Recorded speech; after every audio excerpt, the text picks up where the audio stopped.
Hello everybody, Andrea Twarowski here with Dentalelle Tutoring, a day in the life of a dental hygienist. Here is another video for you guys. So what do you do if you have a child patient, okay? So let's just say under the age of 10. Horrible oral hygiene. The child could care less and the parents think the child's amazing and they don't think that they're doing anything wrong. What do you do? Okay, so there's different levels of this, I find. There's the child patient who has horrible oral hygiene and the parent doesn't care. There's another level where the child has horrible oral hygiene and the parents almost sticking up for them, saying, well, this is why. We don't have time to brush morning or at night. We are so busy. He should be able to eat whatever he wants. He's sensitive. He's a teenager. You know, they just give excuses. So there are different levels to this. But how do you handle it, okay? It's very frustrating because you almost feel like they're not listening to you, the child and the parent, but you also feel like your hard work isn't doing anything because you know as soon as they go home, they're not going to brush their teeth for a couple days. So it's kind of annoying. So let me talk about my personal experience a little bit. So I'm going to talk to you about that child who has horrible oral hygiene and the parent just doesn't care, okay? So let's just say the child's 10 or under. Well, no, let's say the child is 10, okay? So I'm just gonna give an example.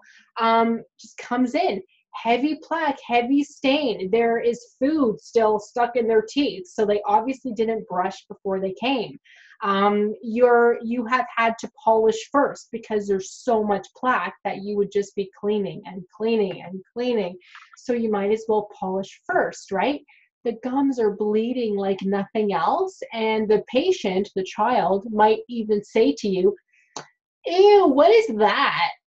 Ew, like I need that like straw thing. It happens, okay? That's what they do. I hate that. I hate it. I hate it. So this is how I handle it. So if I have a child patient who's like, I need that thing, I say to them, well, it is your own saliva. You can swallow it, but the gums are bleeding a lot. So if you taste that, it's because you don't brush your teeth, silly. That's how I talk to them. It may sound weird, it may sound mean, it may sound condescending. I don't care. That's how I talk to them.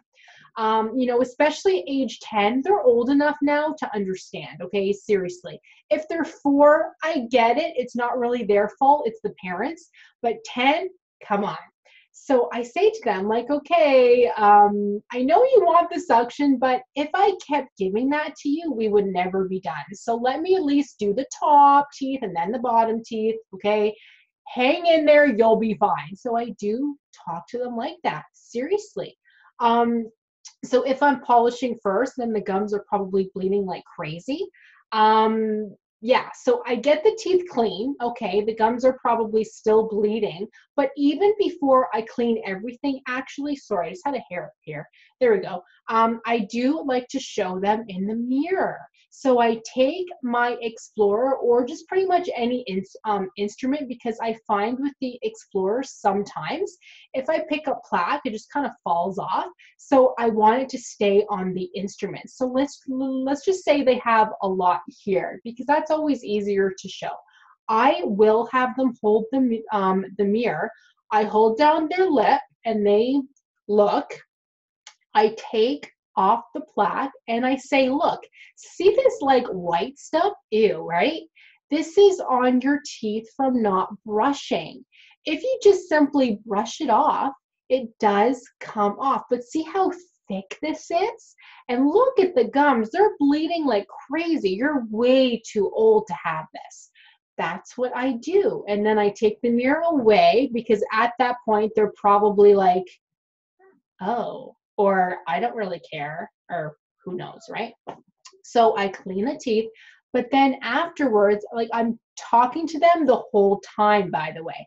So I will say to them things like, okay, so you have a lot of plaque. So that like white stuff that I did show you earlier, that is food. That's bacteria and yuckiness. Yes, that's what I say.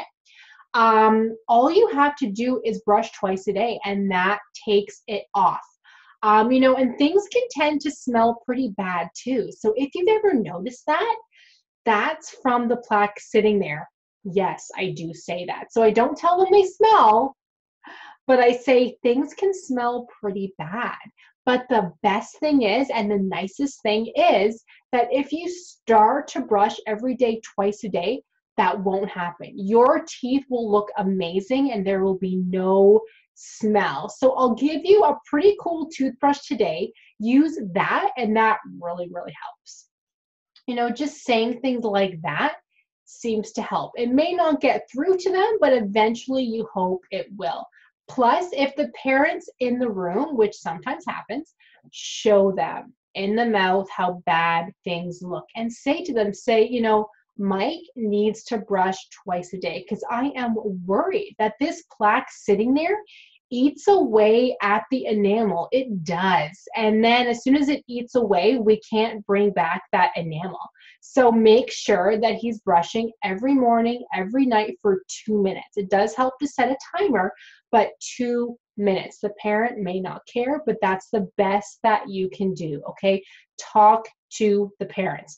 If they're in the waiting room, I do prefer to talk to the parents or the parent back in the room. Sometimes I can't always do that if they don't want to come back for some weird reason. Then I talk to them in the waiting room, but I prefer not to because there's usually people around, and I wouldn't want somebody talking to me about my kid in the waiting room because, you know, it probably sounds bad, me saying, there's a lot of plaque there, you know, ew. So I like to have them come back if they're in the waiting room, and I will talk to them saying, okay, like, just so you know, there was a lot of plaque everywhere. He's not brushing twice a day. He has to. That plaque is just sitting there eating away, and things can smell pretty bad over time. When parents and patients hear the word smell, they go, oh, geez, I smell, or oh, my kid smells. I didn't say that, but I said things can smell pretty bad. But the best thing is things are perfectly clean now.